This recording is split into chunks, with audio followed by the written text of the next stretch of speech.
Ed eccoci qui, signori e signori, benvenuti a tutti voi che siete in live. Questo mercoledì siamo ritornati con Lorenzo e Giorgio in uno dei nostri più classici appuntamenti da un po' di tempo a questa parte, con degli ospiti all'interno di questa live. L'ospite di stasera è un ospite particolarmente importante, particolarmente rilevante, direttamente dagli States. Ladies and gentlemen, let's make a round of applause for Kendall. Woo! Kendall, thank you for being Hey, here. Thank you for your time and welcome to Tales of Lorcana, one of the biggest Italian channel for Lorcana in Italy. How are you? I'm doing good, thank you. How are y'all doing? Thanks for having me as well. Thank you for coming. Thank you for coming. It's a pleasure and an honor for us. We are very, very good, actually. We are pretty excited for the upcoming sets, the Reign of Jafar, that we will come in 2 days. So we are very, very curious of what will be next. So before starting, maybe I give it 100%. I'm 100% sure that all the people that are watching live already know you for your results and your fame. But if you want to introduce yourself shortly, so maybe if someone doesn't know you, can know you more. Yeah, my name's Kendall Burdette. A lot of people know me online as NoImNot. I'm from Atlanta, Georgia. I've played Lorcana since the game first came out, and I'm mostly known for being specialized in Ruby Amethyst. I'm on Team World Class Cards. I've had pretty good DLC season, top 16, top 64, top 32. I top 32 the Ravensburger event. No Golden Mickey yet. No Worlds invite, unfortunately. I did not perform well at Continentals, but yeah, I have, you know, really great team and looking forward to the new set and also the World Championships as well, getting the new season started. Is Lorcana the first game that you play, or you have already some experiences in competitive TCGs? Yeah, so my main game, my main background was I came from Magic the Gathering for I played competitive probably like 13 to 15 years, I want to say. I got a birthday coming up tomorrow, so that kind of shows how old I am. But I like playing all different card games. So I've tried a handful of other stuff. I played Flesh and Blood for about 10 months. Ooh. I'll pretty much try any game. I think the only game I haven't tried really is Yu-Gi-Oh! Currently, I'm playing a little bit of One Piece as well while we aren't having a lot of Lorcana events. And then I recently qualified for Vibes Best TCG game World. ever. So yeah, I couldn't get the qualification in Lorcana, but I will be showing up to Penguin Worlds next year, hopefully. Wow, that's cool. So a lot of experience. And why did you choose to pursue the career in Lorcana too? What did you like about the game when it came out? Yeah, so I really liked the game mechanics. I liked the mulligan in the game and the resources. That was the biggest draw to me. Of course, I'm a little bit of a Disney fan. I wouldn't say I'm a super Disney adult, but I do remember all the movies and stuff growing up, and so there was the little bit of nostalgia. I wasn't having fun with Magic too much anymore after COVID, and then Lorcana came out, and I thought it was like a fresh game and give it a try. It was really fun. They introduced the DLC season really quickly. The DLCs were great events to go to. Um, so yeah, and when I first started, I would say like I didn't really ever think that I would be where I'm at now as far as being maybe someone of notoriety. Because I was just having fun with the game and playing the game, and then people actually were interested in my thoughts and what I was doing and stuff like that. Before going too deep inside the deck list and how you play, your style, the competitive team, I wanted to ask how is the the community of Lorcana in the US. And considering that, as we were saying before the live started, we met in Ravensburg. How did you find some differences between Americas and Europe? Yeah, so I would say that the community overall for Lorcana has been really great, especially compared with some other TCGs. But I think that it has a really good blend of all types of players. For some people, they really like Disney. This is the whole reason why they started playing this game is because of Disney. So this is their first card game. But then there's other people from all sorts of types of games, but I think it generally attracts the best people from those games. So I haven't had really any issues. The community's been everything but great. And hopefully, it stays that way.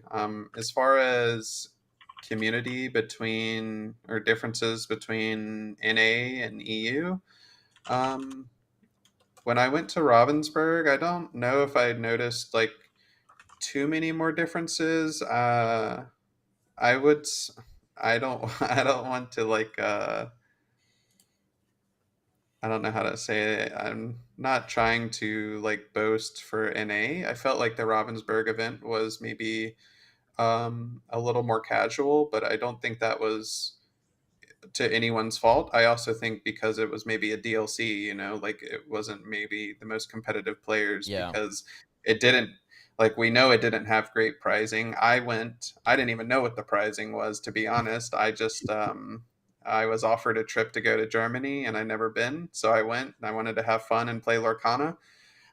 So yeah, like honestly, I had no clue what the prizes were, but then I learned in day two that the winner got a trip to like Disneyland Paris, and I was like, oh, that'd be really good. That would be Yeah. great to go to. So, Yeah, yeah, yeah. um, but no, I know that obviously Europe has really, really strong players, right? And we'll see the majority of them at the World Championship as well, coming up in about a month, I guess. Yes, considering that we will have three Italians player at the Worlds, so we are very very happy for them, and of course we are cheering for them. But let's see how it goes. So I agree with you. Considering that I've been in Ravensburg, I thought that the all the tournament was a little bit more casual, and I think that on average the quality of the player was uh, pretty good for kind of half of the tournament, and the other half was kind of basic, Meh. basic player. Considering that in the end I did the top 64, and I'm not that good, so I've been a little bit lucky, but the level wasn't so high. So let's go deep through your deck and your choices. Why are you so fan of red purple, and will you continue to use it in the next upcoming sets? Yeah, I would say my main draw to red purple is the play style. Just coming from Magic, my Magic background, I mostly was interested in like mid range to like control strategies. I never really was like an aggro player.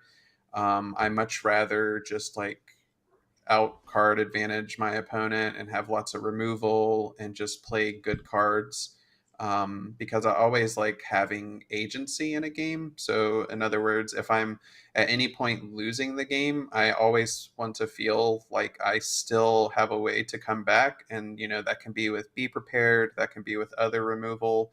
It can be with something like even Maui because it's a really big overstated character.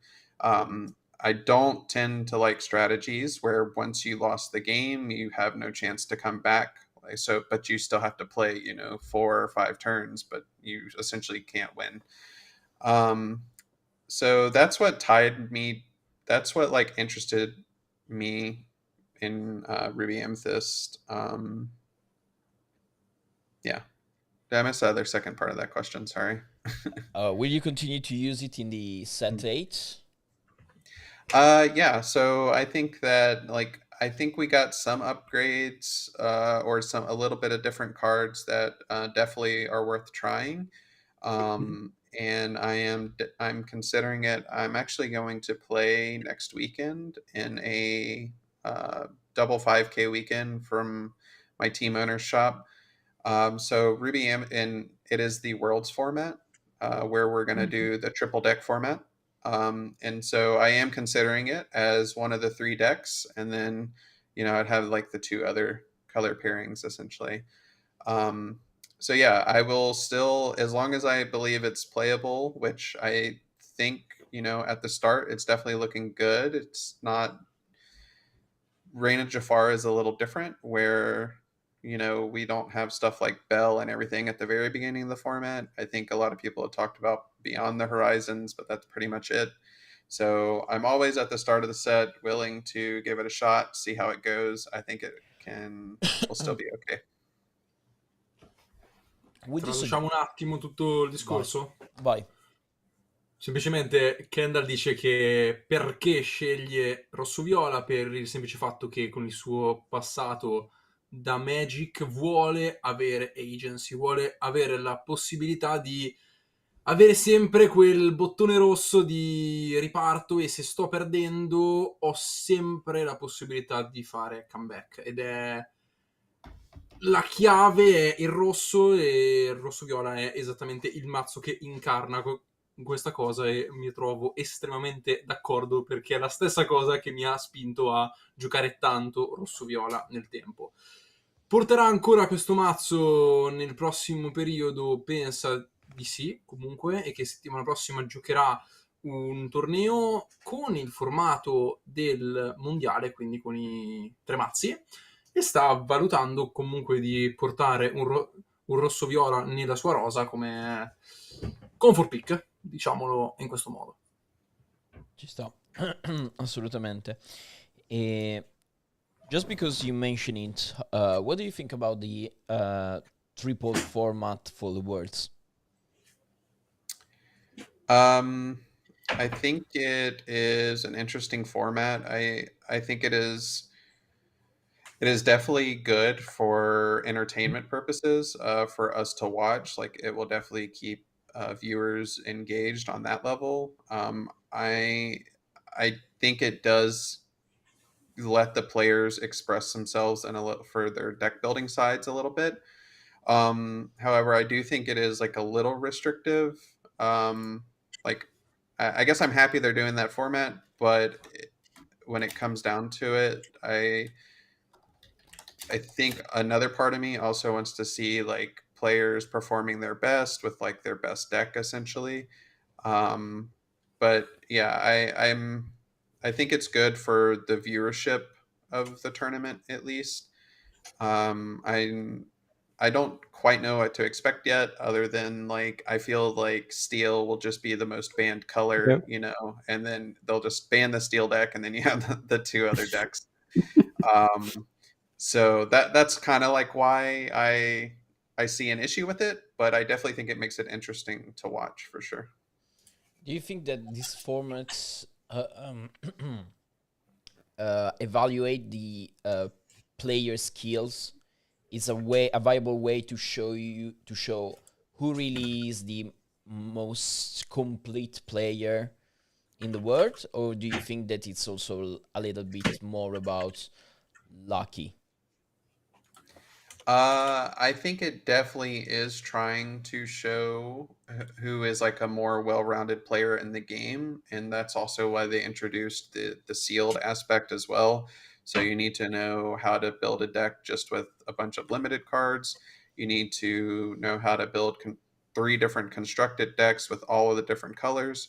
So, if you have been known to play only one specific color all throughout the season, you might have some catching up to do, because if you show up with the deck that you're known for, more than likely it's getting banned. So you definitely need to practice your other decks, and that's kind of like why you see me, like, I'm not going to Worlds, but I do feel like you need to grow your skill set sometimes. And so generally, if there's nothing going much on the format, there was no DLCs, stuff like that, for like these lower stakes tournaments and set champs and stuff, I've kind of been playing other decks. I've been playing a lot of the yellow green discard, but I've tried a handful of other decks as well, like Purple Steel.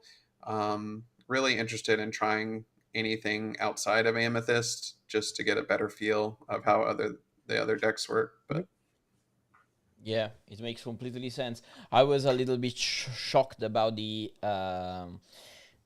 super sealed format, because I think that is a format where lucky has a big impact, because of course it depends on the cards you're able to find, but I think that it's really, really interesting. Also, it opens a lot of opportunities for the players.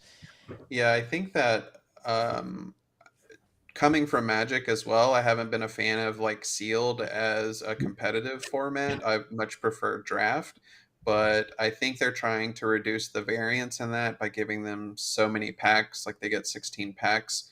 I would have much preferred draft, but I have drafted this game as well, and I don't think, I mean, they haven't ever mentioned it really. Some sets in Magic, or even I know like Star Wars as well, they specifically say like these sets are designed to be drafted, and I don't think Lorcana has that.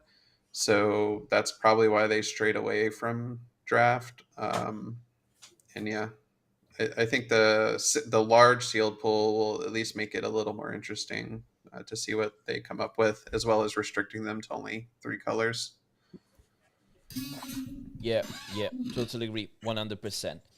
Going back to red purple, you were saying that at the moment probably there are some different versions of the deck. There are some choices that you can do, and so also some different cards that you want to test.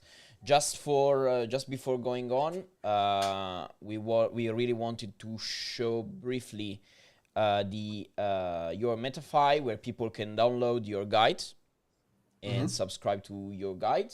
Everything is here. Is there another page that I should open, or is this correct? Yeah, so this is the world class cards page. Okay. So this is for my team's METAFY, Okay. and that was a video, but I think I sent it to Lorenzo. It's metafy.gg, and then it's Yep. Ce l'hai qua, guarda.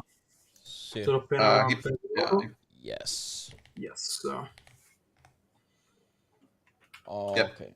Here we go. So this one is my personal METAFY, and yeah, they're separate from my team's METAFY. However, Okay. we are working on a feature to where if you're subscribed to the team, you get access to my content as well, stuff like that.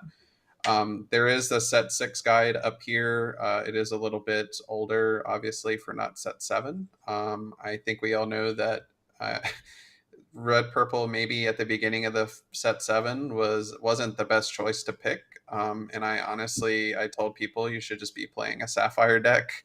Like if you think a card should be banned in a deck, I think you should definitely be playing that deck. And there were some people doing some stuff with red purple, but I was kind of off of it a little bit. And so after the bans, I think we saw red purple in many different forms come back, evasives or traditional, but it wasn't enough time. It was at the end of the format, to really write another guide. But I did send Lorenzo a code to share with y'all. And I'll share it in the chat right now. Yes. Mettilo anche qui, l'ora che lo rimetto a schermo. Yeah. The code is this. I'll put it in the chat right here we go. Here. Yeah, and so that code will let you subscribe for the lowest tier, which is a $10 tier, but it's 100% free. Yeah, I think you scroll down. Like I have a couple different tiers, but it's basically 100% off for the $10 tier, and then that tier also receives the guide for free. So essentially, you can subscribe free for a month. You can see any new updates and stuff that I put out for a whole month. Reina Jafar is coming out this week, so the first month in the format, essentially, I'll be posting my thoughts on decks, how I do in some of these tournaments that I'm going to. And then you can also purchase, it's free for all subscribers. So because you're subscribing for free, you'll get the guide for free. And like I said, it's an older guide, but there are a lot of fundamentals in the guide that you can still, use for the new set or, just in general. So, yeah, and it's valid for 2 more days. So as long as you Ok. use it within 2 days. Quindi But ragazzi, mi raccomando, qui lo vedete anche a schermo, c'è questo codice sconto METAFY del 100% per iscrivervi al tier più basso insomma, della community di Kendall. Questo vi darà praticamente accesso per un mese gratuito a tutti i contenuti, guida inclusa praticamente gratuitamente, ed effettivamente il primo mese del formato è quello un pochettino più chiave, dove poi Kendall condividerà tutti i vari risultati dei tornei, un po' di insight, di feeling e tutto il resto. Quindi sicuramente il codice è valido soltanto per altri 2 giorni. Quindi mentre state guardando questa live, poi noi lo spingeremo anche su Instagram, eccetera, inserite il codice in fase di checkout e iscrivetevi insomma al suo tier, e poi insomma valutate eventualmente anche di passare ai successivi. Kendall, what card do you think will be interesting to try in Red Purple in the next future? so there's a couple different ones, I guess. I think red purple evasives will still be like a pretty decent strategy. However, I don't know if it gets any like clear upgrades. There is the Pinocchio, but I'm not sure how, strong he actually is. I haven't got to test games.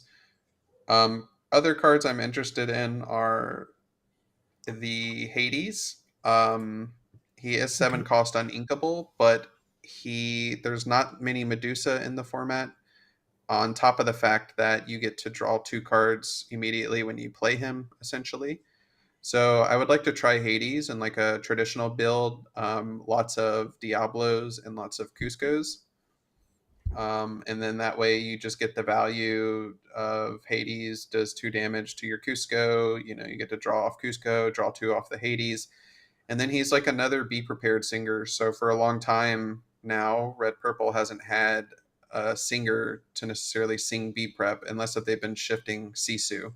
So interested to try the Hades. I think that the Madame Medusa, the 3-drop, also maybe pairs with that kind of strategy of dealing 2 damage to your characters. So again, you can like in the early game deal 2 to either a Diablo or a Cusco once you've quested with it, and then you can bounce one of their 2-drops. Being able to bounce a Mr. Smee before he quest, or Troubadour. Infinite 2-drops, right? Anything, Piglet. I don't know. So anything that's 2 or less, obviously. And then another sort of strategy that I'd be interested in trying is seeing how good the Tinkerbell is. I love that card. Yeah, we don't ever really have great 2-drops when it comes to steel other than the Queen of Hearts. However, Tinkerbell into Sisu, so it can kind of just be another Flynn Rider, right? But Tinkerbell into either Sisu, or there's a new Prince John. Of course, the Prince John's uninkable, so maybe that might become an issue. But if you can work around the uninks for that deck, but either Sisu or Prince John on turn 3, just guaranteed 5 power a lot of the times, and then they're going to trade with more than 2 characters that early in the game. And then I think the last card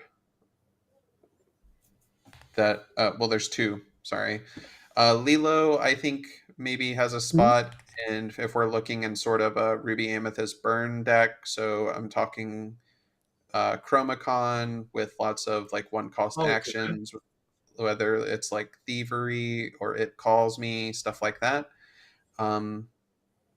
This card could be interesting. It reminds me from Hollow One from MTG, if anyone has played Magic before, but maybe a little bit worse, obviously. And then the last card would be Monstro.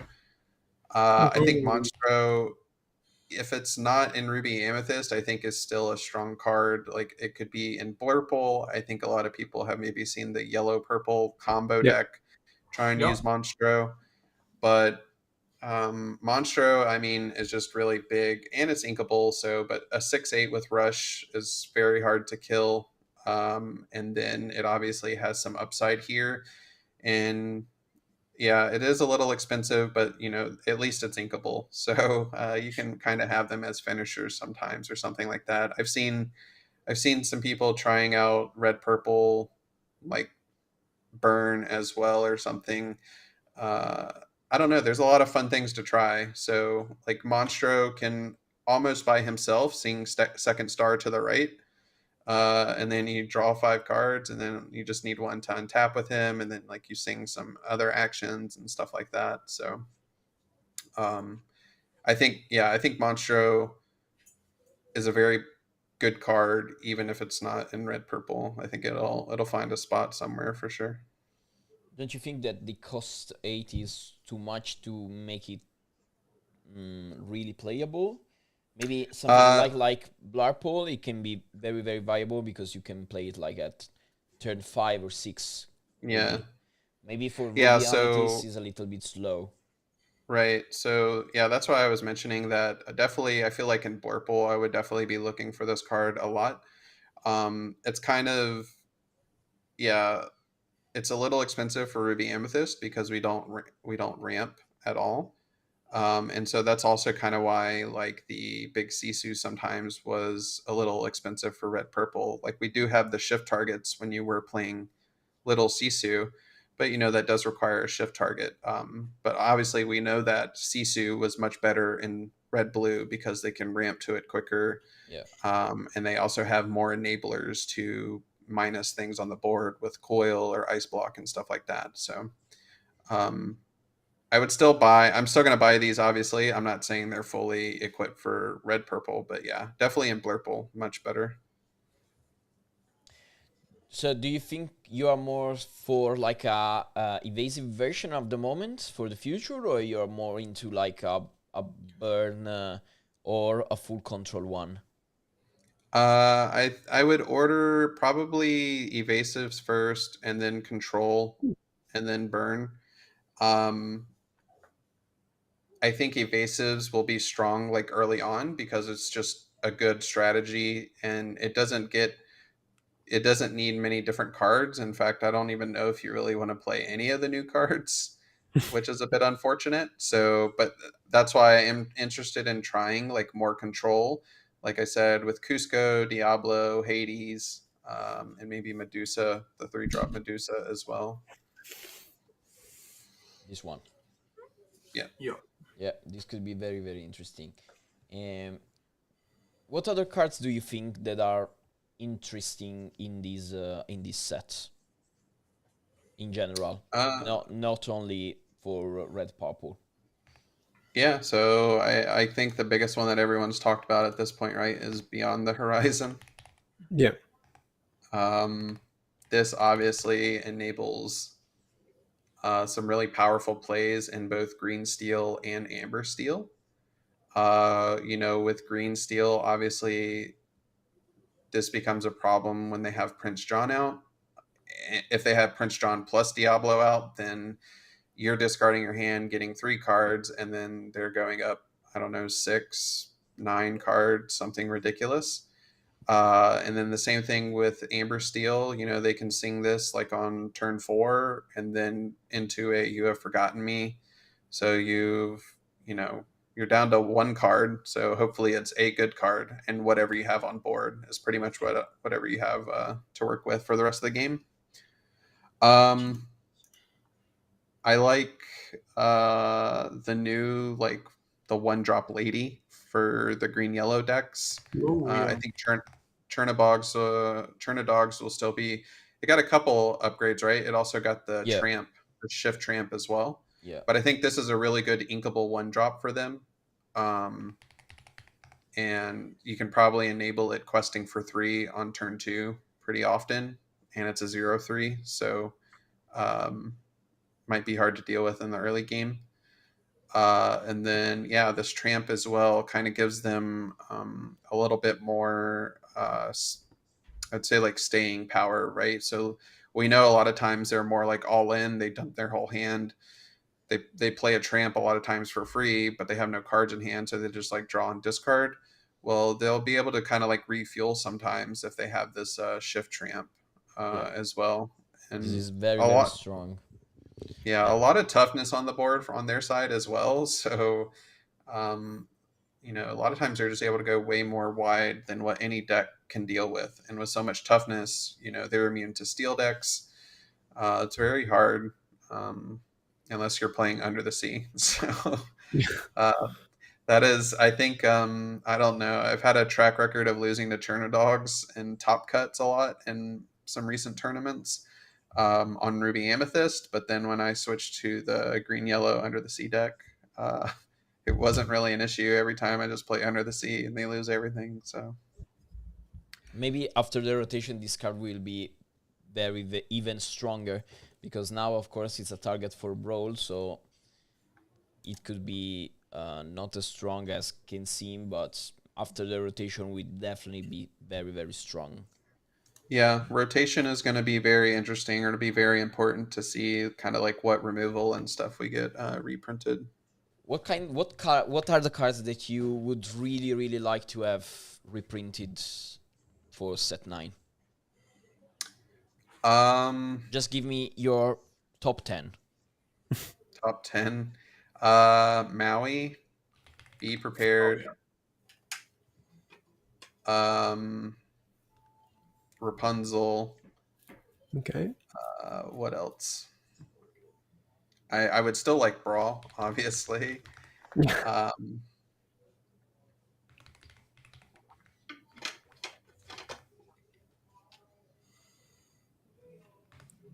I would like Fox, Madam M. Fox. I hope not. I hope not. honestly, I really, really hope to be like my grandfather and just tell the new guy that start the game talking about the bounce package as something that happened long time ago, and I really hope they never see it. But I don't think all the bounce package, but Fox. I think Let the Storm Rage On and Strength are pretty key, important removal spells to have in the format, as well as Zeus Bolt. I mean, they're all great removal spells. Zeus is from set 3 or 4? Yes, set 3. Along came Zeus. 3-5. What about A Whole New World? I really don't want A Whole New World. There's like 3 cards that I don't want reprinted. I think is Whole New World, Prince John, and Diablo. Those are like the 3 cards. Giorgio is 100% agree with you on Diablo. 200%. 200%. I completely hate Diablo since its release, so I think it shouldn't be allowed to be played right now in the game. So I completely agree with you. What is this set from? It's 4. It's the 4. Yeah. So the library will still. That's set 5. Yes. Maybe like Queen's Castle. I don't know. They're gonna have to reprint some locations, I feel like, because I think that locations, starting in set 2, right? Or maybe set 3. They first came out. Since set 3, and they stopped printing location from the 6th set and on, because on the Azurite Sea and Arceus Island we have no location at all. Which is interesting. Sad. Yeah, it's interesting, right? Because it's like it was a new card type they introduced to the game, and then if they're just all rotating out, that doesn't really make sense to me. Yeah, well, actually, I think that's because they made some location very, very, very broken, so it was completely unbalanced for the game. I mean, library is still very strong, MacDuck Manor is still very strong, the Queen Castle is still very strong. It's not compared for like characters, because it's something that stays there as like 8 strand and makes 1 lore, 2 lore, or gain on effects. I think that in that case probably will be some design problems personally, and so they maybe just quit making location for avoiding any other problem in the future. I don't know. That's my guess. The thing is, locations paired with be prepared became a whole new win conditions. Yep. If you can play 2 or 3 library and just play 4 be prep in a row, you just win the game on the spot because the opponents have no ways to interact with those. And that was, I should say, as toxic as Diablo. So, if not even more toxic than Diablo. So, and I am a Red Purple player, so I totally know how. L'ultima volta che hai giocato Red Purple era il 1952. I guess a couple other cards. There are some that are freebies. Like, I do think that, like, we know that Maleficent and Tinkerbell are being reprinted. Yeah. And I think that those are really good, like, staples of the game. Yeah. So I think I definitely would have said, like, those two, but we do know they're already there. I think, like, Mufasa is a fun card that would be reprinted. Yeah. You mean this one, right? Yep, the character Mufasa. I think Beast, Tragic Hero, should maybe Sad be boy reprinted. Beast. Yeah, and he also needs an Enchanted as well. Yeah, probably. Even Mufasa needs an Enchanted. My beloved. That's Sisu I think is fine to be reprinted. One thing I don't want to be, another card I don't want to be reprinted is Lucky Dime. Oh, really? I've been lucky dimed out of the game way too many times, I feel. Do you think is that problematic? I think it enables, do I think it's currently problematic? I mean, there is the red blue item deck still. I think it's it is one of those cards, like, the more items you print, the more dangerous, like, it becomes. The same thing with, like, Ariel, for instance, right? So yeah, I mean, getting a Lucky Dime out and then using it for, like, 3 or something like that is okay, I guess. So maybe if they don't reprint the Tamatoa, but a lot of times I've been, one shot by a Lucky Dime for, like, 16 or something like that. And Yeah. Do you think that in the end today we saw some news online, some speculation online that probably Ursula the Deceiver of All will be reprinted? Will you be happy with it or not? I think it is. I think it's a fine reprint. If you're going to reprint an Emerald Legendary, I'd rather it be that than Diablo for sure. Yeah. Yeah. This can be answered, like, again, you reprint Brawl, or if you have the other removal spells, sure, reprint that card. I think Ursula, the 2-drop Ursula, should be reprinted as well. And then Pete's not rotating, right? He was like set 4. Pete not Or set rotating, 5. unfortunately.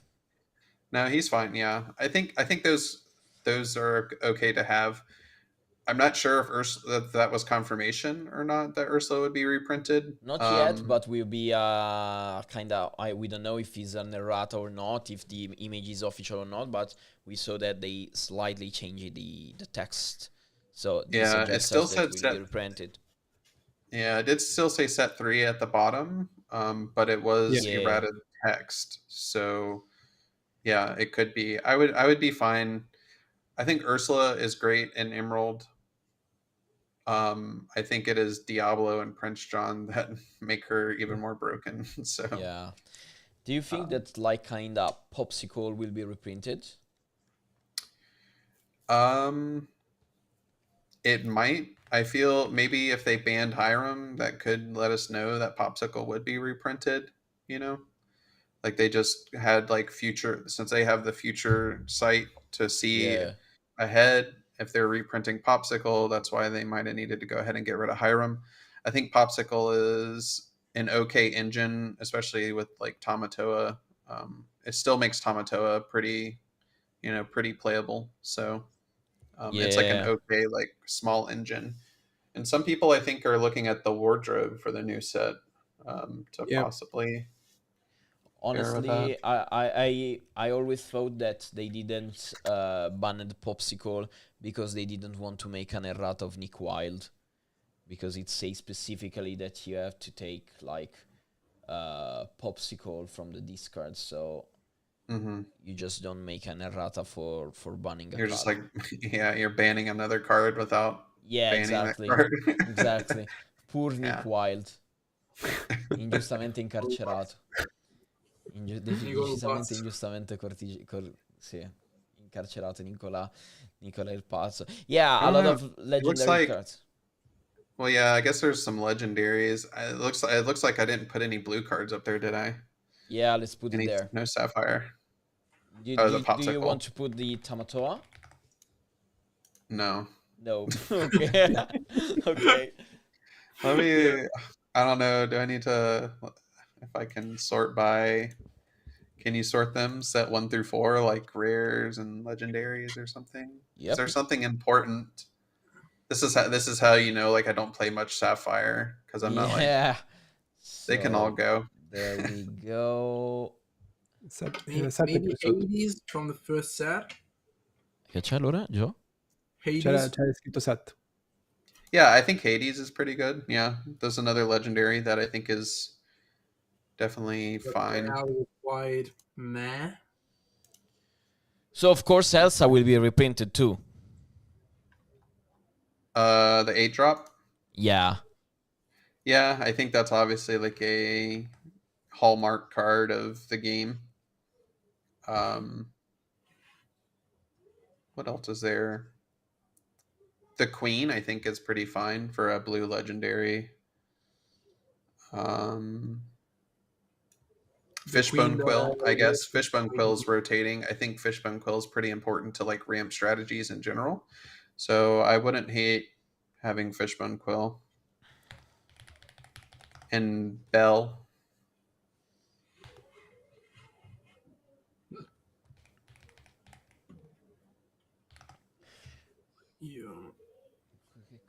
Cogsworth.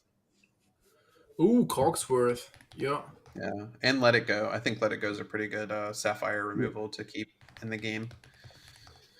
So that's for some blue cards, I guess. Yeah, honestly, if I don't think, I hope that Cogsworth won't be reprinted, but you know, never say never. Word is still one of the hardest keyword and the strongest keyword in the game. It's so strong. Yeah. I honestly, in all these lists, the 2 cards that I really, really hope to see again are the Brawl, of course, and the Maui Hero to All. This is the cards I really, really want to be reprinted. Honestly, but and of course Sisu, because I spent too much on the foil versions, but that's not about the game, it's about the money. But you know, so, yeah, and it'll definitely be interesting, I think, because they did say, right, there's only 150 cards to be reprinted. I think that's the number I heard. 150? Oh no, that's what I completely missed this. If they told us, I miss it. I thought it was in that big announcement that they had when they were going over everything, and then they announced Fabled. I could be misremembering, but if that's the case, though, for instance, like, it'll definitely be interesting to see. I'm more excited for rotation than like Jafar right now coming up, because it'll be a much bigger shakeup, right? All the strategies are going to change. I don't think the whole bounce package will be reprinted, right? And so Amethyst as its whole like identity essentially like changes completely. So I'm a little bit scared about the fact that, considering that Jafar is dropping, I mean, almost in summer, you know, and so statistically in Europe, people play less in summer. Of course, all the people will just skip this set and so don't buy cards at the moment, and just wait for the rotation to come out to understand how the meta will be. And so a lot of people also are a little bit upset about the fact that no other DLCs or competitive games or competitive tournaments are being announced yet. So I don't know. I have this as a player and as a content creator. I have this fear about the upcoming set. I'm really excited, but I'm also a little bit scared. Yeah, I think that's perfectly logical. Like if people a lot of times play less in the summer, they're going on family vacations or they're just enjoying the outdoors a little bit more. But the biggest thing, like I think you said, is there's just no, competitive tournaments really focused around the set. And it's been like that this past set too. And was it even the set before that? It's been a long time. So I think people now, and knowing rotations coming up, if they wanted to, they could honestly skip this set. Like people are really, there's only really set champs, unless if you're going to travel for some of these like larger third party tournaments. Yeah. You could skip out this set and wait and see till after rotation. Yeah. Also, I think that one of the biggest difference between in the game between US and Europe is that we kind of have good tournaments, pretty good tournaments, pretty big tournaments, but for example, we don't have like 3K tournaments or like a 5K tournaments. And so I think that also this is I think this is good for US, of course, and not as good for Europe, because we don't have that kind of money tournament. Of course, it's not about the money, but it's also about the money. So I think this is something that we have to upgrade in Europe in the next future. But I still think that in Europe, Ravensburger thinks that, and you saw it like in the Ravensburg event, that Lorcana is still like a family game. Okay, it's not it should be played more by the kids, but in reality we are grown men that just want to play cards and with princess and stuff. But considering that we were talking about just coming back to the other screen. Okay, considering that we were talking about tournaments, big tournaments, and so on. We, as you mentioned at the start, at the beginning of this interview, you are part of one of the most biggest and successful team of the world-class cards. So how do you prepare, and how is the life of a competitive team? What do you do for testing? Tell us a little bit more, because I think that it's kind of like of an example around the world of how a competitive team should work.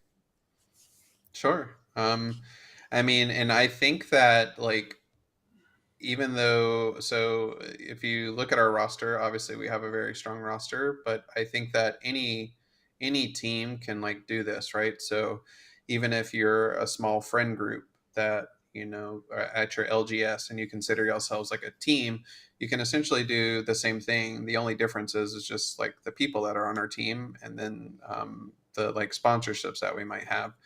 But yeah, so as far as like testing, it's we're able to share ideas with each other. Like normally, like obviously we have a team Discord, and we have it broken down very well on like where we can post like new decks that we're testing around with, our thoughts on the decks, changes, and we can like ask our other teammates for their input on this. We play test together, running games against each other, testing various things, because sometimes you might have something that you're doing well with, like testing well with either at locals or on Lorcanito or something like that. But really, I think the strong suit, or where it becomes good for being on a team, is because like you have other strong players, not necessarily running something on the ladder. If it's doing okay on the ladder, then you can go test against your teammates, and then if it does great into your teammates, then okay, well, this is probably like a pretty good strategy or a good list.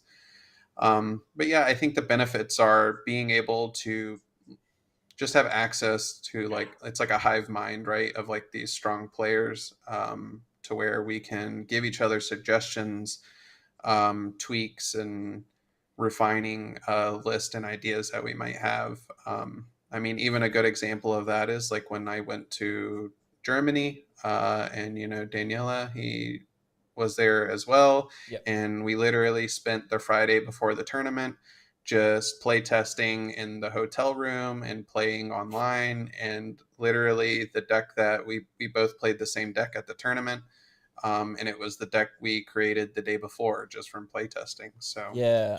um, I think that's you didn't have the Lumiere, right, at the tournament? uh, Or I you played did? it in the tournament, yes, but Yeah. I was not. That was a suggestion by him, essentially. Like prior to us playtesting, I was not playing it. I think I might have had Pegasus, but I didn't even like Pegasus, and he had suggested Lumiere. Yeah, but you didn't have any copy of Lumiere No. physically. Yeah, because we lent you the Lumiere. Yeah. Yeah. I remember that Daniele, when we arrived in Germany, sent us a message. Guys, do you have any Lumiere with you? And yeah. I can remember it. Yeah. Yeah, so this is the way how you come up with the ideas and testing for the decks. How many times do you spend playtesting Lorcana kind of in a week? It will really just depend on if something's coming up, like this past month during set champs, I really didn't spend time playtesting because it was the end of the format. There was just set champs, But for instance, there I have the competitive tournaments next weekend, like the 2 5Ks in a weekend. So in about a week, like I might try to play test something like 20 hours or something like that. But 20 I hours.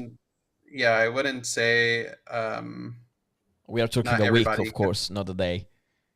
Yeah. Okay, No, just to be so, sure. and I don't know if that's like a lot for some people or not. Like, maybe I would do more or less, but it also depends on your specific situation. Like, I currently, like, this is what I just do as a job, so I'm able to put more time into it.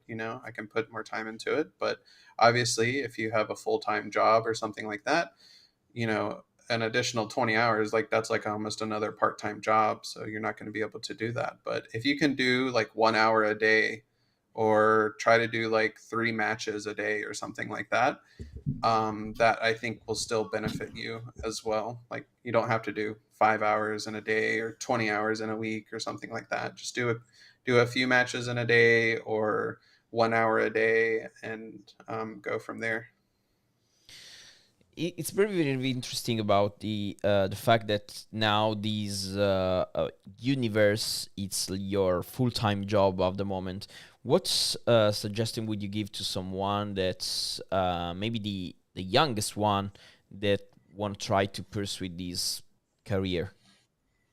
Because we know it's not that easy, and I think that in Europe there are even less people that are creators and Lorcana players for a living. Mm-hmm. The first thing I would suggest is don't quit your job for it. I like Too late. when I played Joking. when I played Magic, I was a competitive player, but I still had a job, and I wasn't in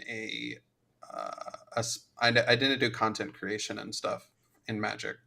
However, I would say you need to start out slowly and kind of use it as a secondary at first.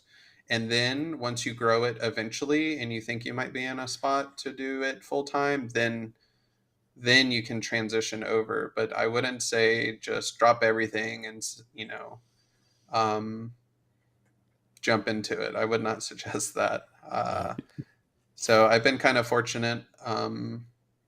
in my success and stuff like that.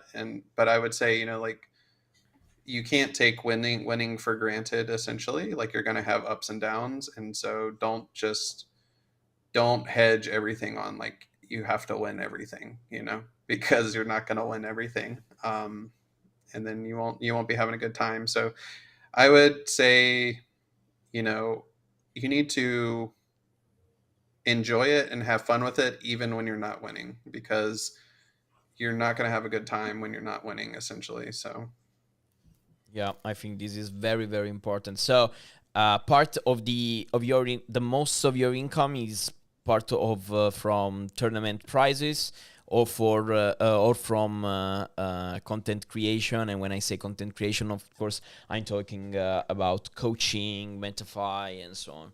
Mm-hmm. Yeah. So I would say the majority of your income would need to be like coaching and content creation, and you should not be relying on tournament winnings to becoming, full time or something like that. So yeah, the majority of mine is through METAFY and coachings, and I have yet to start a YouTube channel. I need to, but for me, there's not a lot of stuff yet that we can do on YouTube until like we get like an online client, which hopefully that is sometime. If you want, maybe. you can use this live on your YouTube channel. You can repost it, like kind of. Okay. Your first video on your YouTube channel.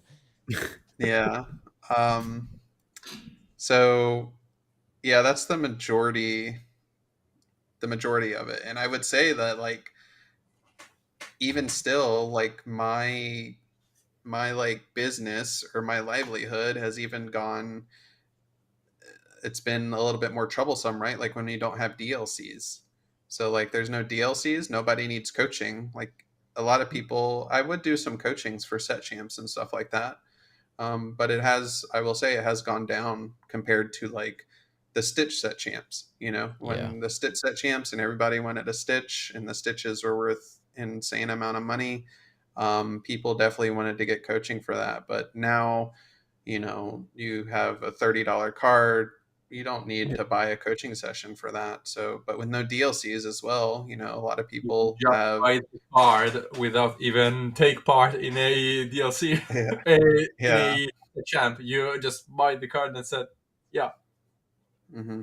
That's it. Yeah, so I mean, without DLCs, one, people aren't having to prep, and two, like I'm not able to go out there and like prove myself as well, right? Because obviously when you put up a good result and then people are interested, they want to know like what's your strategy, what's your list, like what are your thoughts, then people will obviously want to take the time and meet with you. But with none of that going on right now, then it's obviously a little slower. So you need to kind of have a backup plan. And like I said, it can't just all be earnings from tournaments. Yeah. We have a couple of questions from the chat. Coming back to how you prepare a tournament and when you play with a team. Do you usually do like standard game, one against the other, or you have like some different approaches like open-ended games or testing with some particular opening ends or something like that? Mm-hmm. Or you just do like standard games? Yeah, so each of us is different. Like for instance, I know DKP likes to test with your best opening 7, essentially. I prefer to just do like regular games heads up, and then we'll alternate on the player draw. Or a lot of times, like if you're really wanting to test the matchup, I would just say take the draw every single time, because we know there's like some die roll advantage and stuff like that. You need to the most important thing is winning games on the draw. So I would try games on the draw a lot more. And then other things that we do is like we'll play a couple of games against each other with the decks, like both on the player or the draw, and then we switch decks so we can see the matchup from like the other side, essentially. Yeah, this is very, very interesting. Do you have like kind of group sessions or just one with the others in your spare time? It depends. So we have a scheduled times, but a lot of this is for like our supporters. Like they meet up and we give them, a lot of deck building advice or play games against them and stuff. All of us have different schedules, and especially with some people being in Europe, sometimes like time zone becomes an issue. So, but for the most part, like we don't have a set specific time to test against each other. If you want to request testing with somebody, we just message and try to set up a time with people. But yeah, we're not like on a strict schedule where like they have us sitting down, showing up, and play testing with each other. Yeah. But I will say for like obviously this changes with like more competitive tournaments, right? So like with Worlds, obviously there will be more dedicated testing and more focused on everyone meeting up and stuff like that. Yeah, for sure. And as you said, of course, it's not always possible to win everything, but when you approach a tournament, what are your realistic goals that you give it to you? My realistic goal that I that I would give to myself is just to make day 2. Okay. Really just making top cut, I think, is really big goal in itself, especially with the current structure and the current amount of people. Best of 2 format with 2,000 people, and it's cutting to top 64. Like that's, I don't know, what, less than 3% or something of the room. If I was like kind of newer and starting out, I would definitely the first, obviously, like I think day 2 is like the goal for everybody. So if this was my first card game, I would try to, and I've told people this in coaching before, like their first card game, they were going to their first DLC, they never been to a tournament that big.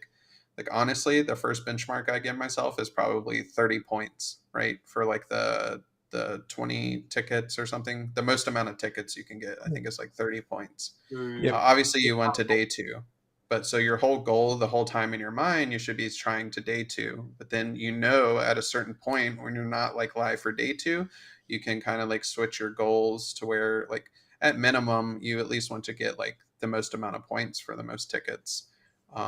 And then I think the next goal after that is like let it go. Obviously, top 128, which again is still in the top 10% of the whole room. Even if it's 1,000 player DLC or 2,000 player DLC, you get a let it go. That's still top 10% of players, which is still very, very good. So, Yeah. but me personally, I'm always, I'm always looking for at least a day 2. So, and mostly that's because I do play Ruby Amethyst. So I know if I make day 2 in a best of 3, like I should be like, in a pretty okay spot. So, but Yeah. it's very hard in a single elimination bracket in day 2, to convert that all the way to a win. Because I think that's what, 6 or 8 matches. I don't remember. You essentially have to go like 8-0, 6-0, 64, 32, 16, 8, 4, fine. Yeah, 6-0. Yeah. Yep. 6. To convert into a win the next day. So What did you lost to in Ravensburg? I lost to, I think his name's Joel, right? The winner on Chernodogs. Oh, you lost with Channel. Okay. Yeah. Fuck it. So Yeah. I think I made one small misplay, and I will say going to overseas tournaments is because I went to Australia too, and so going to overseas tournaments in like different time zones is very, very like mentally taxing. Yeah. Because you're, you know, I don't travel, I don't make that much money to where I can go out there over a week before, to really adjust myself. So like we go out there 2 or 3 days before, and try to adjust as best you can. But yeah, I made a small misplay against him. which cost me one of the games, and then he paired into DKP the next round. So me and Yeah. DKP would have played the following round, which would have been one of us guaranteed top 8. But DKP loses to Turnidogs, and then he wins the whole tournament. So Yeah. but How yeah. I think that one of the biggest differences between an average player and a good player is also how it reacts to errors and sometimes like brick of the deck, or like everything can happen because it's not chess. It's like a card game. How do you react to all of this stuff? What suggestion can you give to people to become better? Mainly not from a game point of view, but from a mental point of view. Yeah, so in the moment, if I make a mistake in a game, I try not to let it phase me, right? Like, I won't get tilted. A lot of people get upset at themselves, and they are visibly like frustrated or upset, and then the only thing that does is it makes it worse in the game at that time. Like, you'll start making even more mistakes, right? So I try not to let it phase me. I will just continue the game and try to recover as best as I can. And then afterwards, like after the match, then I can kind of, analyze like what I could have did differently, or how that mistake costed me. And then just remember, I always try to make a mental note of like to not repeat it, like as long as you are able to learn from your mistakes, then you can continue to grow as a player. If you recognize your mistakes, you own up to them, you know what you did wrong, you know how you can improve. If you lose a match and you always think that you didn't misplay, or you didn't do something wrong, or there was nothing you could have did differently, then you'll stunt your growth essentially. Like, you can't become a better player if you think that you're always just playing perfectly and your opponents are always getting more lucky. I mean, sometimes there are things that you did play good, and there wasn't anything you could do. It's just a bad matchup or whatever. But don't always just think that, okay, you did everything right, you didn't make a mistake or something like that. So, And sometimes it's just bad luck. yeah. Yeah. I'm still tilted Not because I not was. all the time. I'm still tilted because I lost in the worst possible way in Ravensburg in top 64. So I should be. I have to grow from this point of view. But shit Yeah, happens. I would say though, like if again going back to like making mistakes in a match, like in that moment, just try not to let it phase you, because I play against a lot of, like, I try to just remain like emotionless essentially in a match, because I see a lot of people, they'll make a mistake, or they get frustrated, or even if they don't draw something good, they're not drawing good, they're like telling you that the whole time. You can almost just read them like a book. Like, you just know, like, okay, well, this person's tilted, they're not playing well, they didn't draw anything good, stuff like that, unless they're just trying to put on the biggest bluff in the world or something. But so I think this is yeah. very, very important because party is the game. Strategy. Yeah. Don't give them any reads. Yeah. Do you have any other like pro tip, maybe in how you shuffle or in how you take your discard that can help people or that help you during the game? I don't How I know. Maybe. shuffle. Yeah. So, well, how I shuffle, I always will pile count my deck the first time I sit down. You should always do that, I feel like, because you never know. Did you accidentally leave a card in your deck box, or did you accidentally lose it somehow in between the round or something, right? Did it fall off the table in between rounds? So you should always count your deck at the very beginning of a match. That way you know you have your cards right there. And then I always riffle shuffle and mash shuffle just a bunch of times. But I would say in games, like you said, like mention checking discard and stuff like that, like definitely use all the information you have available to you. I think some people don't do that enough, where they don't look in their opponent's discard to maybe kind of deduce what they could have in their hand. They don't check their own discard to see like what cards they could be trying to draw into to maybe win the game. And also just like looking what's in play, like face up.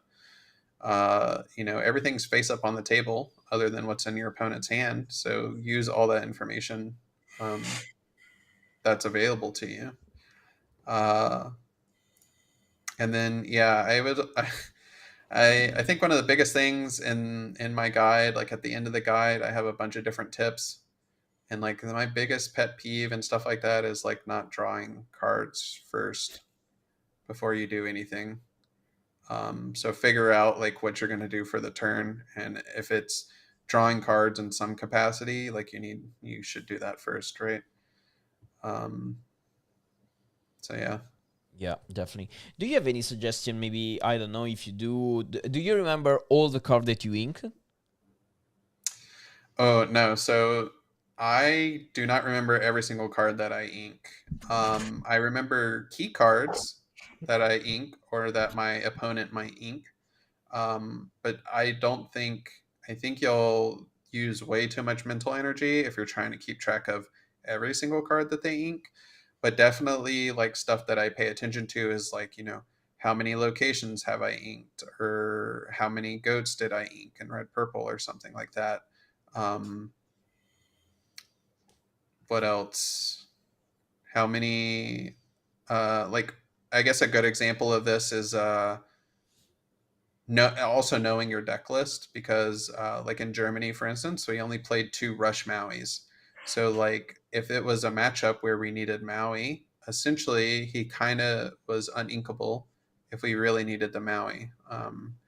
Or if you ink the Maui, you just have to know in your head, like, okay, I only play 2 in my deck, and there goes one of them. So I have access to 1 more possibly throughout this whole game. So knowing your deck list also can kind of help you know like what to ink in that moment. But yeah, I don't remember everything. I just try to remember some like key cards, whatever the key cards might be in those matchups.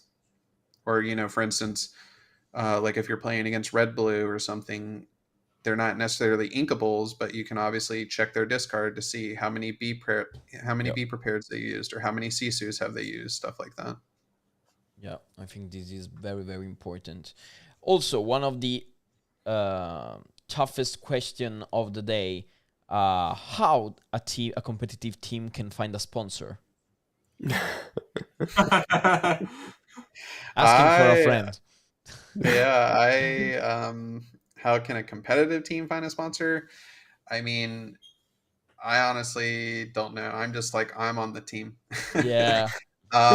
Obviously our main sponsor support is our team owner, Robert, and he's very great. I've been on other competitive teams though too, right? Like I was on Maelstrom, which was also Labyrinth, and they've just started getting their own sponsors too as well. But I think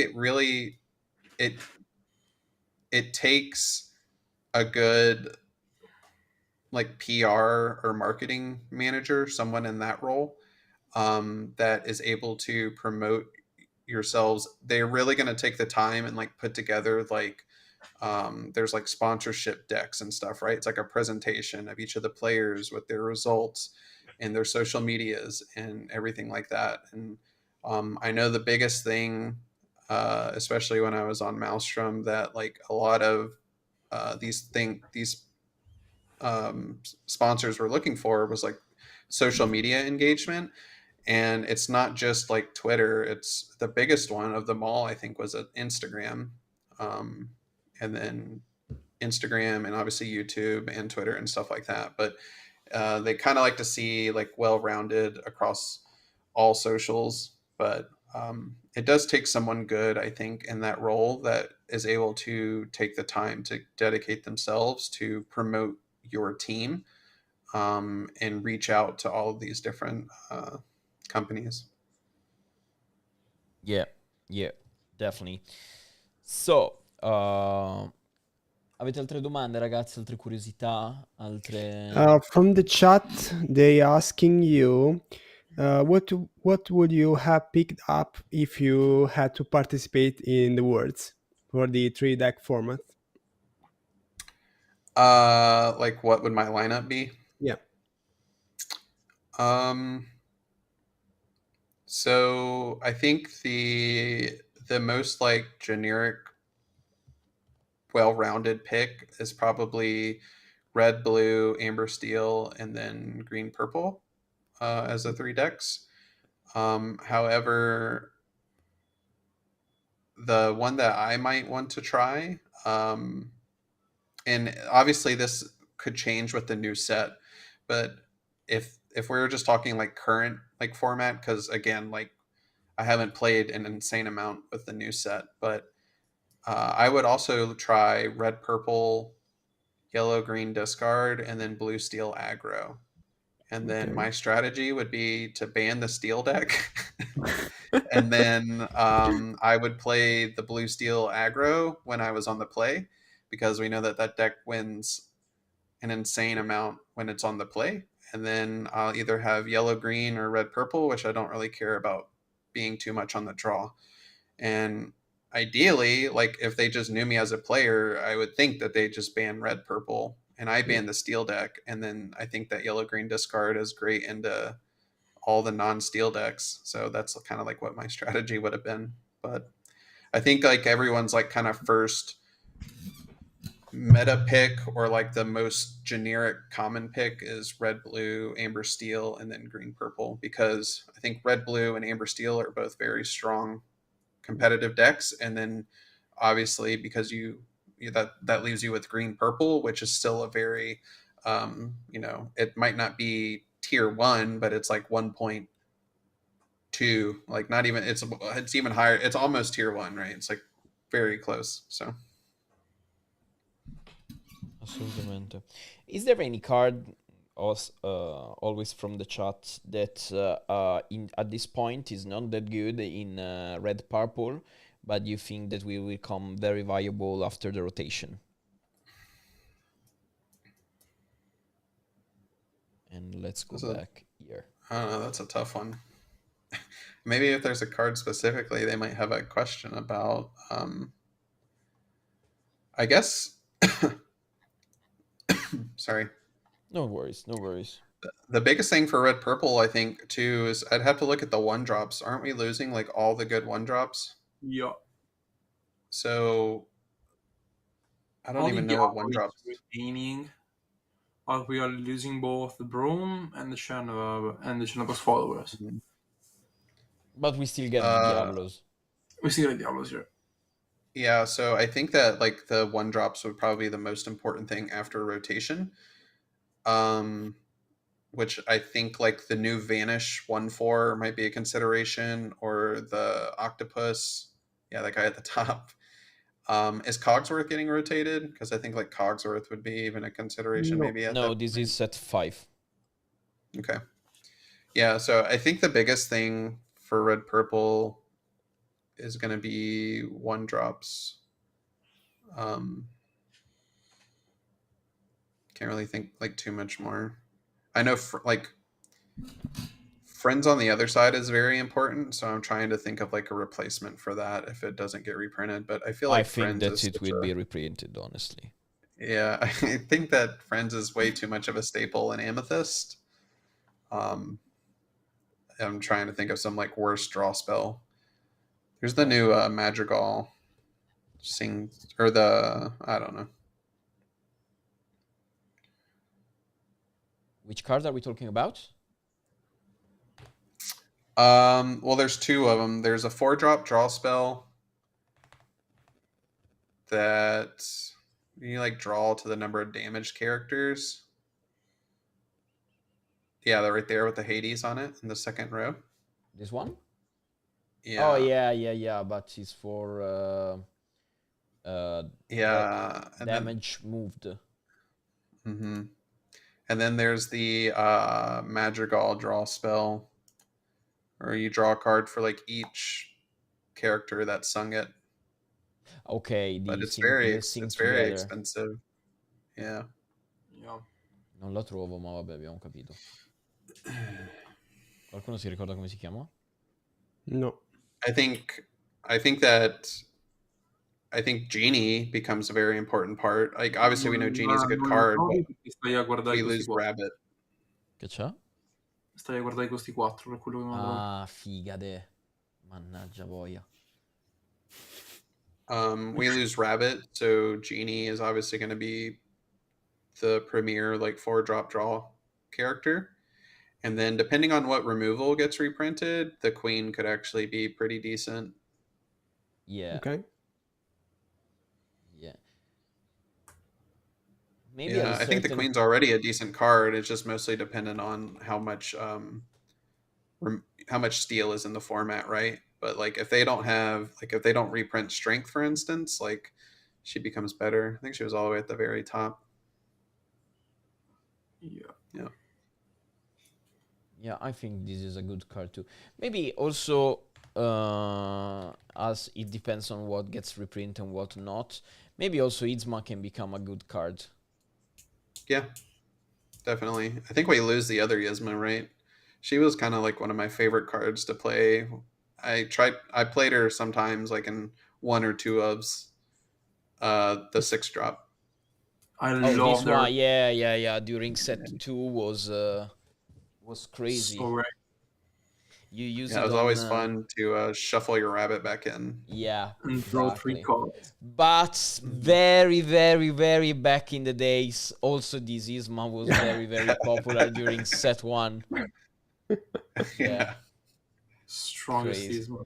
Crazy. I still remember when you used the mirror and Yzma and The Eternal Mirror. Mamma mia, ragazzi, quanta nostalgia. All the times, all the good times.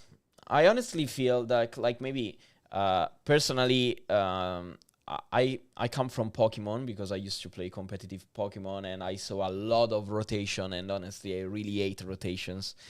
But from a collector's point of view, mainly because I spent too much on these cards to be rotated, but okay. I think that maybe, I don't know your feeling about it, this rotation arrived a little bit too early, considering the global life of the game. And I think that maybe they just realized that they did some huge mistakes on the way, and they just needed a quick way to, like, start from scratch again. I don't know your feeling about it. Yeah, I think it can be viewed as like a little too soon. Like maybe it could have waited a couple more sets for sure. But they do have this issue where the first 4 sets in the game are just so impactful that like these newer sets aren't really making an impact on the formats too much, or if they do, they're immediately banning it. So you know, I don't know. I would like to see more impactful sets in the game. I'm used to rotation in Magic, and I think that rotation ultimately is good for the game, but it has to be done right. And so I can see how some people might be upset that this is a little early. So I do agree it could have been a couple more sets or something like that. And if they are going to do rotations, like again, I would like to see more impactful sets, because once we rotate, we go down to 5 sets. They should like the schedule in the future, right? And so we're not going to have like a really large amount of card pulls. And so, or at least to start off with, and then by the time it rotates again, it's still not that large. But I don't want it to be like I would like the power level maybe to like, and this is why rotation is important. I would like the power level to like slowly increase to keep stuff interesting. Every single time the game rotates, I don't want it to feel like a watered down like set 1 again, you know. So And it shouldn't for the most part, because obviously set one, we just had the one set. And essentially with rotation, we'll have 4 sets already, 4 or 5 sets to start off with. But rotation is a way for them to like be able to print more powerful cards, but then as they rotate out, they can kind of keep that kind of like same power level. They don't Yeah. have to constantly power creep, because eventually like people would not be interested in any of the cards. Like if and I think that's kind of where we're at right now. Is the last couple sets, it's just been, I don't know, 5 to 10 maybe really good cards in the set. I would like to see a little bit more better Yeah. cards in these sets that introduce new strategies and stuff. Yeah. I think we have the last 2 questions, then we leave you. We have a guy in the chat that also loves to play RP, and he's asking for some advice because he plays the standard version, I mean the control one, and he's struggling a little bit against the evasive version. If you have some tips for this matchup for him. I would say that you need to, I would max out on Be Prepared and Lady Tremaine, and then obviously I don't think I would really focus on having genies in the deck. I'm assuming they just only have Rabbit. But you really maximize on drawing as many cards as you can with Rabbit and bouncing Rabbit. Generally, you just try to play some removal and stuff up until the first Be Prep if you need to. You prep them one time, and then a lot of times people's play is just to play a shark after Be Prep, and so that's why a lot of times I would maximize on playing the Tremaines. I think that Tremaine is probably the best card into evasives. It rotates. Unfortunately, everything rotates, but yeah. Everything rotates. And okay, thank you very much.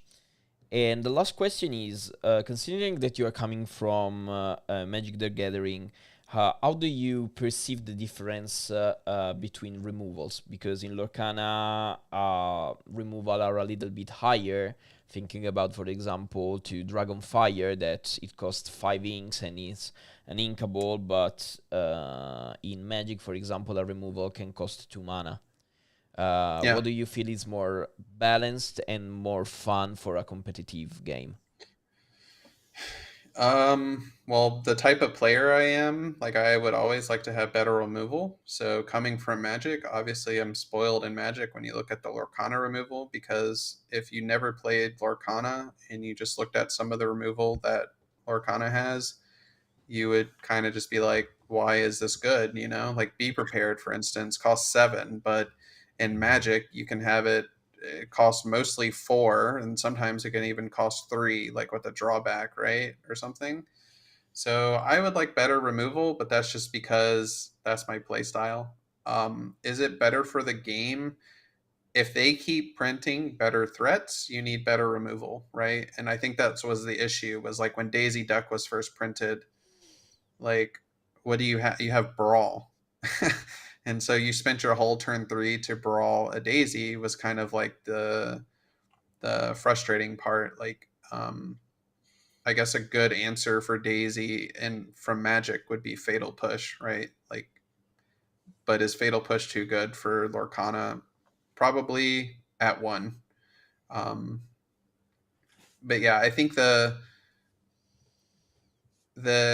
big differences with Lorcana and Magic, right, is like the control decks are in Magic are able to stabilize a little bit better because you have blockers in the game, right? So you block to like defend your life total once you've stabilized the game. In Lorcana, all these control decks, they're great at stabilizing the game at like 14 to 17 lore, but then you essentially have to have an answer for every single thing that they play afterwards, right? Like a control deck in Magic, you can stabilize at 1 life, and they just can't get another attack through or whatever.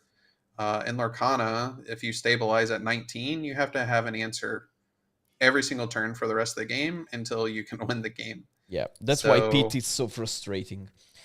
Another thing to consider is that in Magic, you cannot directly trade your pieces onto the opponent pieces.